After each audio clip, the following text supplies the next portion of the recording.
మనతో పాటు ఇంకొంతమంది అవుట్సోర్సింగ్ ఉద్యోగులు కూడా ఉన్నారు. వాళ్ళతో కూడా మాట్లాడించే ప్రయత్నం చేద్దాము. చెప్పండి, ఈరోజు నమస్తే అన్న, నా పేరు విక్రమ్. చేస్తా ఉన్నారు, ధర్నాలు చేసిర్రు, రాస్తారోకోలు చేసిర్రు, అన్నీ చేస్తూ ఉన్నారు. ఏం చెప్తారు? ఎన్ని చేసినా కూడా ఫలితం అనేది వస్తూనే లేదు. ప్రజాభవన్కి వెళ్ళినాం, బోర్డ్ ఆఫీస్ దగ్గర ధర్నా చేసినాం, సీఎం క్యాంప్ దగ్గర ధర్నా చేసినాం, ప్రతి ఒక్క లీడర్ దగ్గర వెళ్తున్నాం. ప్రతి ఒక్కరు వాగ్దానం చెప్పడం కానీ దాని ఒక రిజల్ట్ అనేది వస్తలేదు. ఇవాళ మీరు చూసినాం, మౌనవ్రతం కూడా చేసినాం, మళ్ళా కళ్ళు కూడా మూసుకాం. గాంధీ గారి యొక్క చెడు చూడొద్దు, చెడు మాట్లాడొద్దు, చెడు వినొద్దు. కానీ ఇది అంతా చేసినా కూడా మేము వర్క్ అయితే దేని డిపార్ట్మెంట్కు చేస్తున్నాం, దానికి సమాన పనికి సమాన వేతనం రాకుంటే మా జీవితాలు అయితే గడవదు కదా. ఇప్పుడు కూడా మేము సహనంగానే ఇదే అడుగుతున్నాం. ఏదైతే మీరు పోర్టల్ స్కీమ్ ఏదైతే కార్పొరేషన్ ఏర్పాటు చేస్తా ఉన్నా అది చేసి మాకు ఒక సరైన పనికి సరైన శాలరీ, సరైన అది ఏమంటారు సెక్యూర్ భద్రత ఇవ్వండి అని రిక్వెస్ట్గా అడుగుతున్నాం. ఇంకా మా సహనము కోల్పోయే వరకు చూడకండి. సహనం చాలా అయిపోతుంది. ఇప్పుడు లాస్ట్ చేయాలా తెగాల ఈ సమయానికి వచ్చేస్తున్నాం. 673 మంది అంటే 673 ఫ్యామిలీస్ ఉన్నాయి సార్. మీరు ఎట్లయితే ప్లేట్ పట్టుకొని ఇంటింటికి ఓటేయమని వెళ్ళిండ్రు, అట్లనే మేము వర్క్ చేసి మాకు ఒక సరైన జీతం కావాలి, సరైన భద్రత ఇవ్వండి, మా యొక్క జీవితాలతోటి ఆడుకోకండి అని రిక్వెస్ట్ చేస్తున్నాం. ఇప్పుడు కూడా మీరు చేయకుంటే చేసాం. మీరే అన్నారు, మీరు ఎట్లయితే కేసీఆర్ గారికి ఇంకా ఎన్ని తినాలని కేసీఆర్ అన్నారు, క్షమా దోపిడీ కావద్దని. కానీ అంటున్నారు, కానీ మీ యొక్క హమాయంలోనే క్షమా దోపిడీ అవుతుంది. ప్రభుత్వం అంటే ఈ ప్రభుత్వంలో ఇంకెక్కువ అవుతుందా? ఆ ప్రభుత్వం 9 సంవత్సరాలు సమయం అయిపోయింది. ఈ ప్రభుత్వం వచ్చినాక 2 సంవత్సరాలు అయినాయి.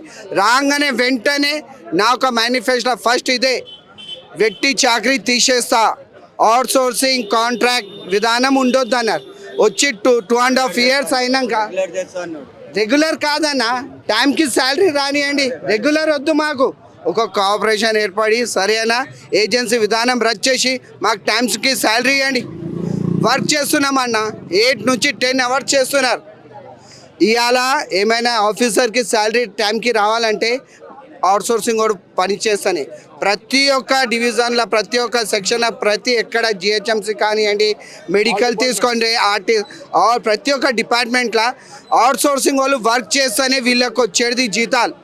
ఈ యొక్క సీమిత జ్ఞానం వీళ్ళకి లేకుంటే అన్న తోటి మనిషి తండ్లాడిపోతుండు. ఈ సరిపోని శాలరీలా వర్క్ చేసి తండ్లాడిపోతుండ్రు.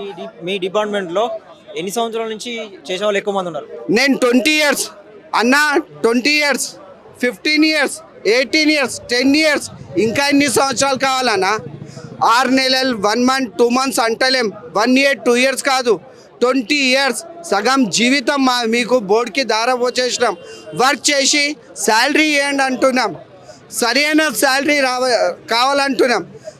ఒక వస్తున్న 10 years కింద ఏం రేట్ ఉంది ఛాయ్ది, ఇప్పుడు కూడా ఛాయ్ రేట్ అదే ఉందా? కానీ మా శాలరీ అదే ఉంది. 10 years మేనేజర్ శాలరీ ఏముందో ఇప్పుడు కూడా అదే ఉందా? ఎండీకి 10 years కింద ఏముండే ఎండీ ఇప్పుడు ఏమున్నాడు? మాకు పొజిషన్ వద్దు, కానీ టైంకి శాలరీ కావాలని రిక్వెస్ట్ చేస్తున్నాం. ఇంకా కాలు మోగుతున్నాం, కడుపులా నెత్తి పెడుతున్నాం. ఇంకా ఏం చేయాలన్నా? ఇంత కూడా కనికరం. పక్క రాష్ట్రం వచ్చి 10 years కాలే కార్పొరేషన్ చేసి వాళ్ళకు ఆదుకున్నారు ఏపీలో. కానీ మన దగ్గర 12 years అవుతుంది తెలంగాణ ఏర్పడి. ఏమవుతుంది?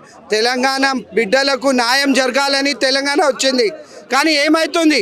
అన్యాయం అవుతుంది. మన దగ్గర, మన దేశంలో అన్యాయం అవుతుంది. బ్రిటిష్ పరిపాలన అవుతుంది. మళ్ళా ఇది మొత్తం మనం బ్రిటిష్ వాళ్ళతోటి కొట్లాడి దేశం తెచ్చుకున్నాం, మనం కొట్లాడి తెలంగాణ తెచ్చుకున్నాం, అయినా కూడా మనకు న్యాయం జరుగుతలేదు. దేశం అంటే మట్టి కాదు, దేశం అంటే మనుషులే. ఆ మనుషులకే న్యాయం జరుగుతలేదు. ఇంకా ఏం చేయాలి? ఎక్కడెక్కడ తిరగాలి? సీఎం ఆఫీస్ దగ్గర పోయి సీఎంఏ మాట తప్పినాక ఇంకా ఎవరికి పోయి అడగాలి? సీఎం గారు మీరే చెప్పినారు కార్పొరేషన్ చేసి మీకు ఆదుకుంటా అని. ఇప్పుడు సమయం ఉంది సార్, మా జీవితాలతోటి ఆడుకోకండి, మా పరివారాలతోటి ఆడుకోకండి. మాకు సరైన వేతన ఇచ్చి మాకు మీకు ఓట్లు కావాలి కదా, నేను మా ఫ్యామిలీ తోటి మొత్తం 10 మంది కాదు 1000 మందితోటి వేయిస్తాం. మాకు ఒక సరైన రహదారి ఇచ్చేయండి, మా జీవితానికి ఒక